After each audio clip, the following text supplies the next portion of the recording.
Apa pedihnya? Kalau kita ini ngomong bicara soal penyidikan, bicara soal hukum, ada nggak yang mikirin perasaan mamanya Joshua itu seperti apa? Iya kan? Anaknya pulang dalam peti jenazah, nggak boleh dibuka, udah gitu dibilang penjahat kelamin juga, dibilang melakukan kejahatan seksual. Jadi kepedihan itu bertubi-tubi. Jadi saya pikir kematian Joshua ini bukan hanya peristiwa seorang Huta Barat atau Batak saja yang mati, tapi ini adalah luka bagi seluruh bangsa Indonesia. Karena ketika seorang mati karena kekuasaan, seorang mati karena sewenang-wenangan, itu luka kita semua. Jadi jangan ada yang ditutup-tutupi. Transparan. Saudara FS sebagai tersangka, kalau dia menerima perintah, itu dia bisa saja bebas. Subscribe. Halo semuanya, kembali lagi di YouTube Mayanti Channel. Pada video kali ini ada yang berbeda karena saya tidak akan membahas mengenai spoiler film. Namun dalam video ini saya akan membahas mengenai kasus yang banyak diperbincangkan. Karena dalam kasus ini banyak menyita perhatian masyarakat. Namun tidak hanya masyarakat, tetapi juga Presiden Jokowi dan juga Menteri dari Polhukam yaitu Bapak Mahfud MD. Yang dimana kasus ini menceritakan tentang polisi tembak polisi. Kasus yang menewaskan Brigadir Nofriansah Yosua Huta Barat ini terjadi pada Jumat 8 Juli tahun 2022. Hingga kini kasus dari Brigadir Yosua ini tetap terus berjalan. Penembakan ini terjadi di salah satu kediaman dinas dari Irjen FS. Dari insiden ini menewaskan Brigadir Nofriansah Yosua Huta Barat yang merupakan ajudan Irjen FS. Berikut saya sajikan mengenai profil dari Brigadir Yosua Huta Barat. Nama lengkap Nofriansah Yosua Huta Barat. Tempat tanggal lahir Jambi 29 November tahun 1994. Umur 28 tahun. Agama Kristen Protestan. Pendidikan SPN Jambi lulusan tahun 2012. Pangkat Brigadir Polisi. Jabatan terakhir yaitu adalah ajudan Irjen FS. Orang tua Samuel Huta Barat yaitu adalah ayah dari Yosua dan ibu bernama Rosti Simanjuntak. Nama pacar Vera Simanjuntak. Brigadir Joshua menempuh pendidikan jenjang sekolah dasar SD di SD 74 Muaro, Jambi, SMP 12 Muaro, Jambi, dan SMA 4 Muaro, Jambi. Sedangkan untuk pendidikan kepolisian, Brigadir Joshua ditempuh di Sekolah Polisi Negara atau SPN Jambi dan ajudan dari FS lulus pada tahun 2012.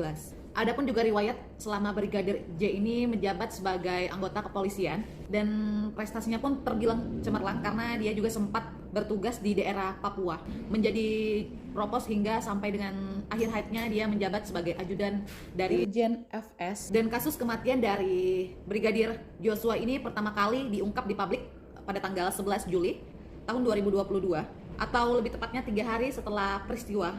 Dan menurut Mabes Polri bahwa kejadian ini bermula ketika Brigadir J ini masuk ke kamar pribadi dari Irjen FS.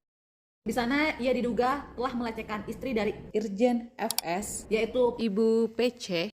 Ibu PC pun lalu berteriak sehingga berada E pun yang merupakan ajudan dari FS yang berada di lantai atas memorgoki Brigadir Yosua yang ada di kamar pribadi dari Irjen FS. Saat ditanya terkait keberadaannya di sana, Yosua pun panik sehingga dia melepaskan tembakan ke Barada E. Namun tembakan Brigadir Yosua ini meleset, lalu tembakan itu pun dibalas oleh Barada E sehingga mengenai dari tubuh Brigadir Yosua yang langsung tewas di lokasi kejadian. Barada E pun disebut melepaskan tembakan karena merupakan upaya untuk membela diri. Setelah dilakukannya otopsi di RS Polri Kramat Jati, jenazah Brigadir Yosua ini pun diserahkan kepada keluarga yang ada di Jambi. Namun sayangnya pemakaman tersebut tidak dilakukan secara kedinasan. Masih belum tahu secara pasti kenapa jenazah Brigadir Yosua ini pada saat pertama kali dimakamkan tidak dilakukan secara kedinasan. Keluarga juga menyebut bahwa mereka sempat dilarang untuk membuka peti jenazah dari Brigadir Yosua ini. Keluarga dari Brigadir Yosua juga meminta rekaman CCTV di tempat kejadian sebab mereka merasa janggal akan kematian dari korban. Akan tetapi Polri tidak bisa memberikan rekaman CCTV tersebut karena menurut keterangannya bahwa CCTV yang ada di lokasi kejadian itu sudah rusak 2 minggu sebelum kejadian itu terjadi. Kasus ini mendapatkan perhatian dari Presiden Jokowi. Presiden pun mengingatkan kepada Kapolri Jenderal Listio Sigit Prabowo untuk dapat menuntaskan kasus ini secara transparan. Serta Menko Polhukam Mahfud MD mendorong agar kasus ini dibuka seterang-terangnya ke publik. Dia juga menjelaskan kembali bahwa Presiden Jokowi telah menginstruksikan untuk membuka atau menginformasikan hasil otopsi dari jenazah Brigadir Yosua. Saya kan sudah sampaikan, usut tuntas, buka apa adanya, jangan ada yang ditutup-tutupi. transparan. Itu penting untuk agar masyarakat tidak ada keraguan terhadap peristiwa yang ada. Yang harus dijaga kepercayaan publik terhadap Polri. Pengacara keluarga dari Brigadir Yosua yaitu Kamarudin Simanjuntak dan juga Johnson Panjaitan mendatangi Barreskrim Polri. Kedatangan mereka di sana yaitu adalah untuk melaporkan adanya dugaan pembunuhan berencana terhadap Brigadir Yosua. Pada hari yang sama, pengacara juga membeberkan adanya beberapa luka yang diduga merupakan penyiksaan yang dilakukan terhadap almarhum Brigadir Yosua. Dan penyelidikan untuk kasus ini pun juga masih terus berlanjut. Bahkan beberapa waktu yang lalu jenazah dari Brigadir Yosua ini yang semulanya sudah disemayamkan, namun diangkat kembali karena harus melakukan otopsi yang kedua. Permohonan otopsi atau ekshumasi disetujui. Ekshumasi ini akan melibatkan sejumlah tim independen. Otopsi dilakukan di RSUD Sungai Bahar, Kecamatan Sungai Bahar, Kabupaten Muaro, Jambi. Otopsi ini dilakukan oleh Polri yang dilakukan oleh tim forensik dengan melibatkan berbagai unsur di dalamnya, termasuk dokter yang direkomendasikan oleh keluarga untuk dapat menyaksikan proses otopsi tersebut. Jadi dalam proses otopsi yang kedua ini juga melibatkan keluarga di sana, yang dimana terdapat dua orang yang memang diminta dari keluarga untuk menyaksikan proses otopsi dari Brigadir Yosua ini. Penyidik Barreskrim hingga tim independen dibentuk oleh Komnas HAM untuk dapat mengusut tuntas dari kasus ini.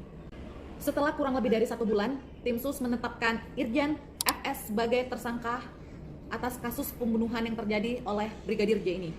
Dan itu diungkapkan oleh Kapolri Jenderal Listio Sigit Prabowo di kantornya Jalan Trunojoyo, Kebayoran Baru, Jakarta Selatan pada 9 Agustus tahun 2020. Tadi pagi dilaksanakan gelar perkara dan tim SUS telah memutuskan untuk menetapkan saudara FS sebagai tersangka. Bisa ulangi, tim SUS telah menetapkan saudara FS sebagai tersangka.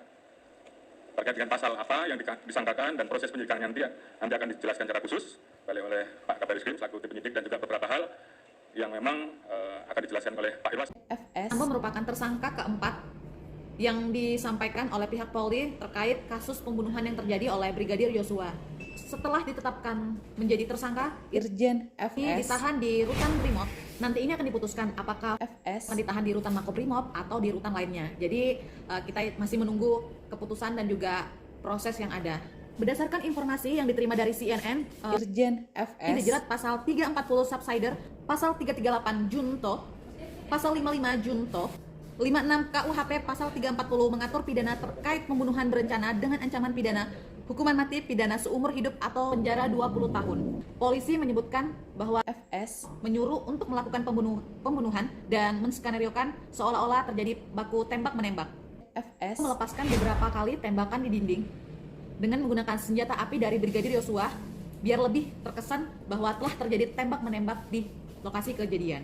Berdasarkan yang dikutip di liputan6.com, beredar surat terbuka tulisan tangan dari orang tua Brada E, yang mana surat itu ditujukan kepada Presiden Jokowi dan Kapolri Jenderal Listio Sigit Prabowo serta Menko Polhukam Mahfud MD. Berikut gambar dari surat terbuka yang ditulis oleh orang tua dari Brada E. Dalam surat terbuka itu, orang tua Brada E meminta perlindungan hukum dan hak asasi manusia. Mereka juga menulis surat terbuka itu lantaran mereka putus asa dengan kasus penembakan yang dilakukan oleh putra mereka. Sebagaimana diketahui bahwa Brada E ini mengajukan diri menjadi justice collaborator atau sebagai saksi pelaku terkait kasus meninggalnya Brigadir Yosua Huta Barat. Hal tersebut juga disampaikan langsung oleh pengacara dari Brada E yang bernama Diolipa Yumara saat berada di Barreskrim Polri pada Minggu tanggal 7 Agustus tahun 2022. Karena Brada E ini sebagai justice collaborator tentunya penting bagi dia untuk mendapatkan perlindungan. Karena walaupun statusnya sebagai tersangka, namun dengan menjadi justice collaborator tentunya Brada E ini dapat membantu proses hukum yang sedang berjalan. Dan tim pengacara dari Brada E ini juga meminta perlindungan hukum dari LPSK, Lembaga Perlindungan Saksi Korban. Dan apakah setelah Brada E ini menjadi justice collaborator dalam kasus ini dapat membuat dia bebas dari jeratan hukum? Kita masih belum tahu. Perlu diketahui bahwa justice collaborator ini merupakan peran penting dalam membuka tabir gelap dalam kasus pidana yang sulit diungkap oleh penegak hukum. Justice kolaborator ini juga diartikan sebagai saksi pelaku tindak pidana yang bersedia membantu atau bekerja sama dengan penegak hukum. Terdapat beberapa keuntungan yang akan diperoleh oleh Barada E jika benar-benar menjadi justice kolaborator dalam kasus ini. Sesuai dengan Undang-Undang Nomor 31 Tahun 2014 tentang perubahan atas Undang-Undang Nomor 13/2006 mengenai perlindungan saksi serta korban. Berikut ini adalah keuntungan yang bakal diperoleh oleh Barada E jika menjadi saksi pelaku, seperti yang dicantum dalam pasal 10A Undang-Undang Nomor 31/2014. Yang pertama, pemisahan tempat penahanan atau tempat menjalani pidana antara saksi pelaku dengan tersangka, terdakwa, dan atau narapidana yang diungkap tindak pidananya. Yang kedua, pemisahan pemberkasan antara berkas saksi pelaku dengan berkas tersangka dan terdakwa dalam proses penyidikan dan penuntutan atas tindak pidana yang diungkapkannya. Yang ketiga, memberikan kesaksian di depan persidangan tanpa berhadapan langsung dengan terdakwa yang diungkap tindak pidananya. Sementara itu, Barada E juga akan mendapatkan keringanan penjatuhan pidana dan atau pembebasan bersyarat, remisi tambahan, dan hak narapidana lain jika benar-benar menjadi justice kolaborator. Untuk memperoleh penghargaan berupa keringanan penjatuhan pidana sebagaimana dimaksud pada ayat 3 huruf A LPSK memberikan rekomendasi secara tertulis kepada penuntut umum untuk dimuat tuntutannya kepada hakim. Bunyi pasal 10A ayat 4 Undang-Undang 31/2014. Subscribe. Kini pihak keluarga hingga masyarakat Indonesia secara umum terus menanti perkembangan terbaru mengenai kasus Brigadir Yosua. Sembari berharap kepolisian dapat melakukan kinerja terbaiknya. Mari kita doakan bersama-sama agar almarhum Brigadir Nofriansah Yosua Huta Barat ini ditempatkan di tempat yang terbaik di sisi Tuhan, dan semoga keluarga, sanak saudara diberikan ketabahan dan kesabaran dalam menghadapi ujian. Dan yang terakhir, semoga kasus ini dapat terselesaikan dengan setransparan mungkin sehingga keluarga dapat menjalani hidupnya dengan tenang dan tidak ada pihak-pihak yang dirugikan dalam kasus ini. Subscribe. Terima kasih sudah menonton channel YouTube ini. Mohon maaf apabila ada salah-salah kata, salah sikap, salah ucap, walaupun tanpa kesengajaan. Saya akhiri. Wassalamualaikum warahmatullahi wabarakatuh. Dadah. Subscribe. Bangkit Rama anakku, bangkit Rama biar terungkap ini semua anak, biar terungkap semua anakku, biar terungkap melalui pertolongan orang yang dititip Tuhan. Tuhan menitip orang yang baik. Polri memfasilitasi LPSK untuk memberikan perlindungan kepada Barada agar dia selamat dari penganiayaan, dari racun, atau dari apapun. Sehingga pendampingan dari LPSK itu supaya diatur sedemikian rupa agar nanti Barada E bisa sampai ke pengadilan dan memberikan kesaksian apa adanya, yang mungkin saja kalau dia menerima perintah Dia bisa saja bebas.